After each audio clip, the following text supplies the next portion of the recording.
Alors là, on va rentrer donc dans le vif du sujet, on va parler donc de ton accident, ou c'est parce qu'il t'est arrivé vraiment, je sais que tu avais donc 9 ans donc à Couvé, quand c'est arrivé, un serpent t'a mordu. Alors tu nous racontes un peu l'histoire? Oui, il n'y a pas de souci. Tout d'abord, je vous remercie pour l'invitation parce que ça permet de faire passer pas mal de messages. Voilà. Bon, c'était à l'âge de 9 ans, j'étais au CE2 et c'était arrivé suite à un morceau de serpent. Un soir, un lundi soir, ma grande soeur, moi, on revenait, on rentrait à la maison, voilà. Et c'était arrivé. Donc, ça n'a pas été facile en ce temps-là, puisque tout d'abord, on était au village et il n'y avait pas tellement les moyens et tout, mais Dieu étant Dieu, je suis là aujourd'hui. Mais pour ma petite histoire, quand j'ai été mordu par le serpent, ils m'ont traité pendant 5 jours dans notre hôpital à Couvé. Mais bon, ça n'allait pas. Vraiment, ils ont fait les soins nécessaires. Tous les soins qu'on fait d'habitude aux personnes qui souffrent d'un morsure de serpent. Ils ont fait tous ces soins-là, mais ça n'allait pas. Donc, c'est après 5 jours-là que j'ai été évacué vers Afagnan, l'hôpital Saint-Jean-de-Dieu d'Afagnan. Donc, c'est là que j'ai passé 5 mois. Voilà, j'ai passé 5 mois à Afagnan. Donc, dans ces 5 mois, j'ai été opéré 8 fois de suite. 8 fois? Voilà. J'ai été opéré 8 fois de suite, dont 6 amputations. Voilà.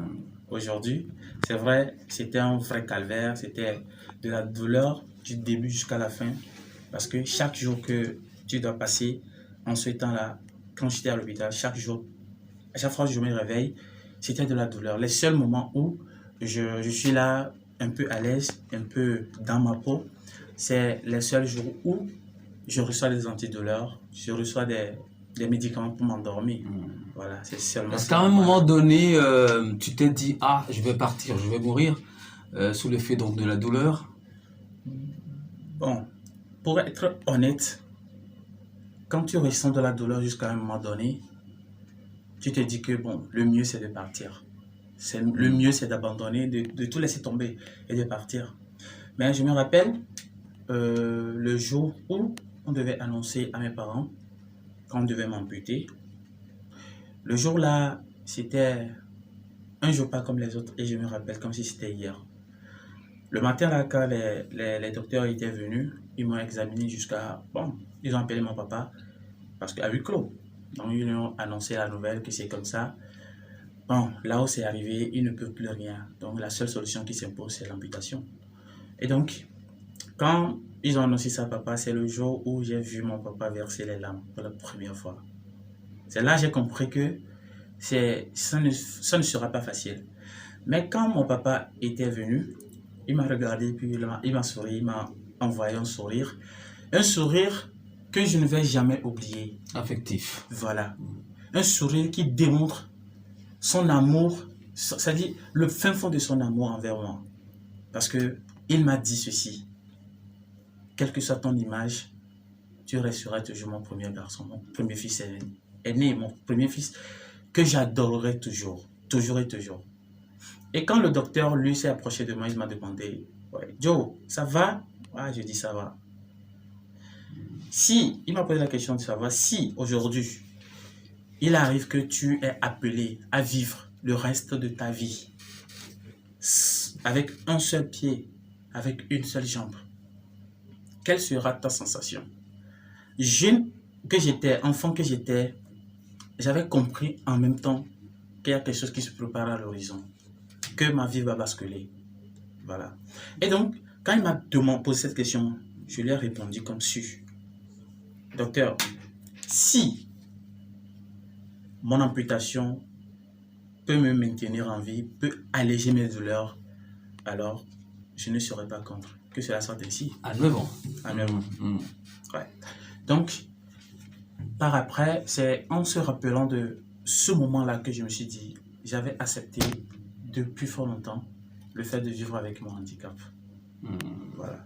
C'est la réponse que j'ai donnée au docteur. Parce que sur le champ, moi, mais je ne comprenais pas. Je n'avais pas compris. La réponse que j'avais donnée, je n'avais pas compris ça sur le champ.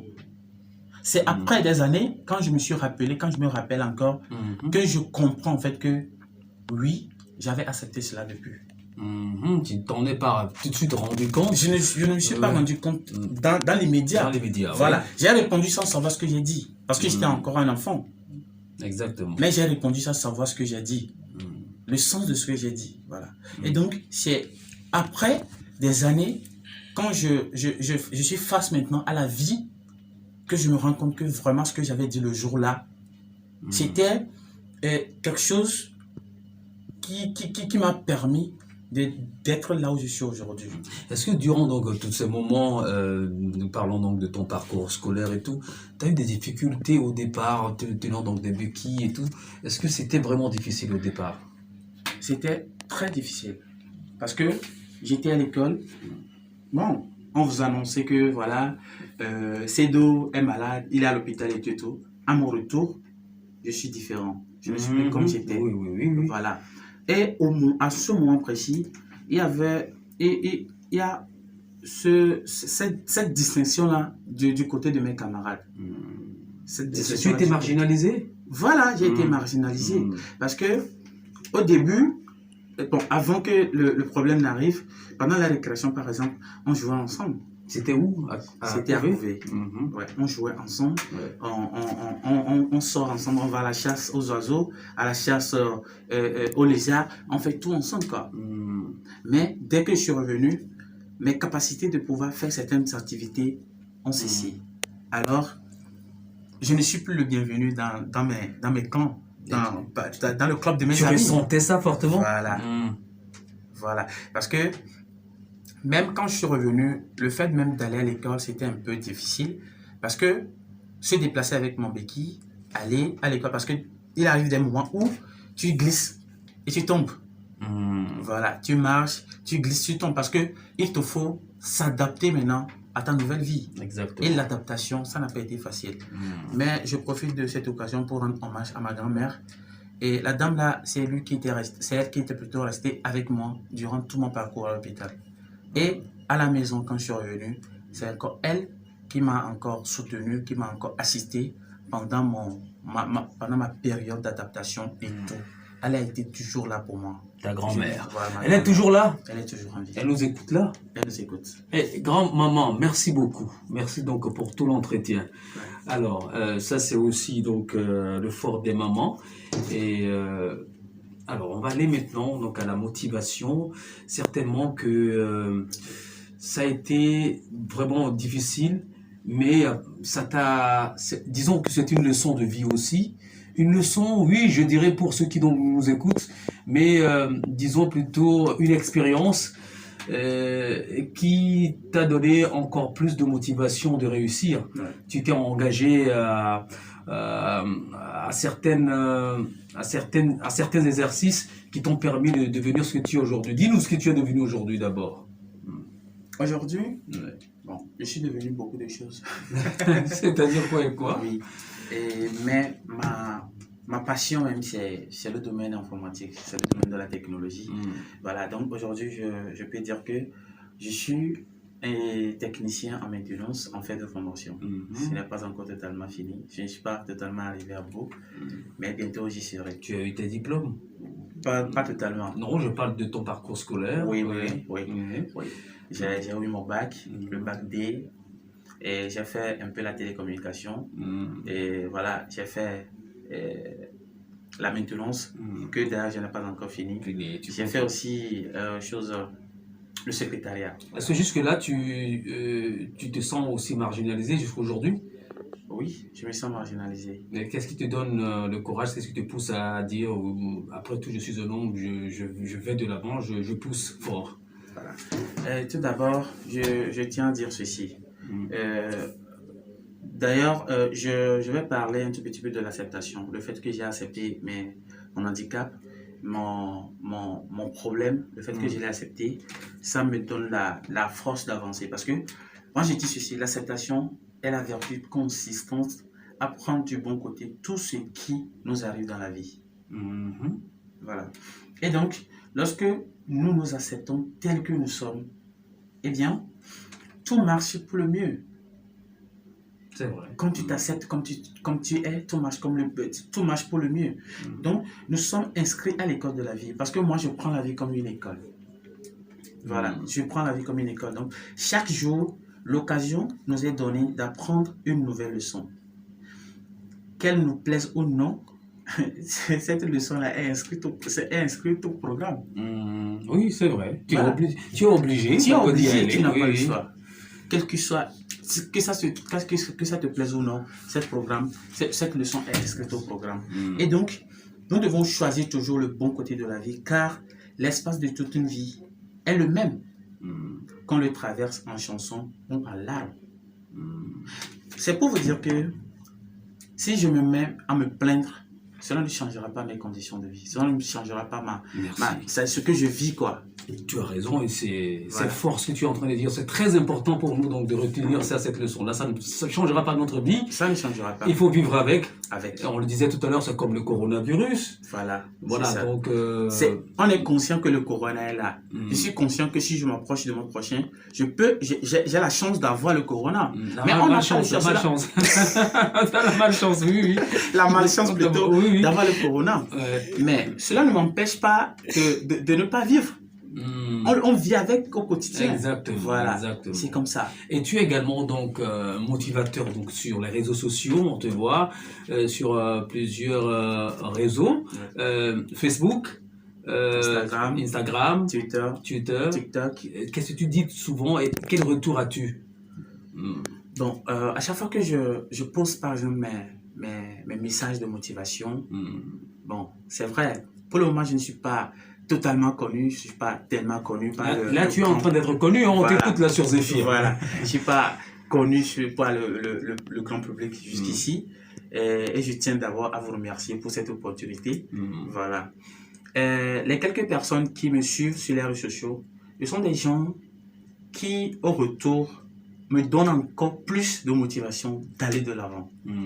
Parce que à chaque fois que je pose, mes fans, les personnes qui me suivent, quand ils lisent tout ce que je pose, tout d'abord, tu te retrouves dedans, ils se retrouvent dedans, nous nous retrouvons tous dedans. Et donc, à chaque fois que cette personne-là dit, oui, c'est vrai ce que tu as dit, courage à toi, continue ainsi, félicitations, continue ainsi, ça te donne encore plus le goût d'aller de l'avant. Ça donne encore le plus de courage et de détermination d'aller jusqu'au bout. Voilà. Et qu'est-ce que donc, tu as dit? C'est vrai, j'ai toujours eu un retour positif. Bon, la plupart des retours, c'est positif. Mais tout le monde ne peut pas t'aimer dans la vie. Voilà. Est-ce que tu as eu des cas comme ça quand tu fais beaucoup? Ouais. Et ça te décourage pas, ça te donne pas, ça ne te plonge pas dans une vie de désespoir? Non. Bon, d'accord. Quel est le mot que tu as à dire, par exemple, aux personnes handicapées qui nous écoutent? Et aux personnes handicapées qui nous écoutent, je tiens tout d'abord à les féliciter parce que s'ils ont choisi aujourd'hui de vivre, c'est que ils ont compris quelque chose de la vie. Voilà. Vivre avec un handicap n'est pas chose aisée.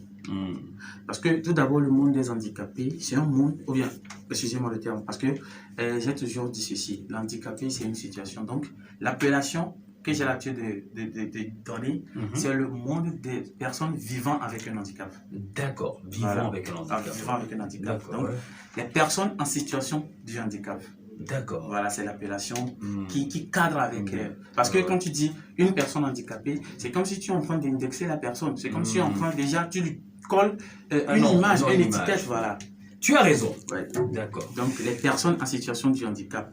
À l'endroit de toutes ces personnes, tout d'abord, je dis, ce n'est pas facile de vivre avec un handicap. Ce n'est pas facile de vivre chaque matin et de savoir que, voilà, ma jambe ne va plus revenir, mon bras ne va plus revenir. Ce n'est pas du tout facile.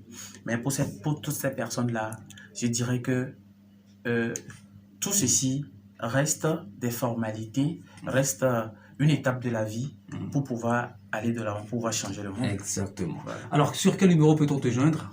Sur mes numéros, j'ai deux numéros, j'ai un numéro Tocel et un numéro Move.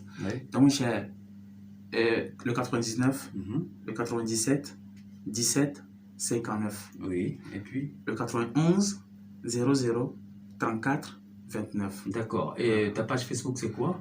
Joe Love Sedo. Joe Love Sedo. D'accord. J-O J-O-E-L-O-V-E. D'accord. Voilà.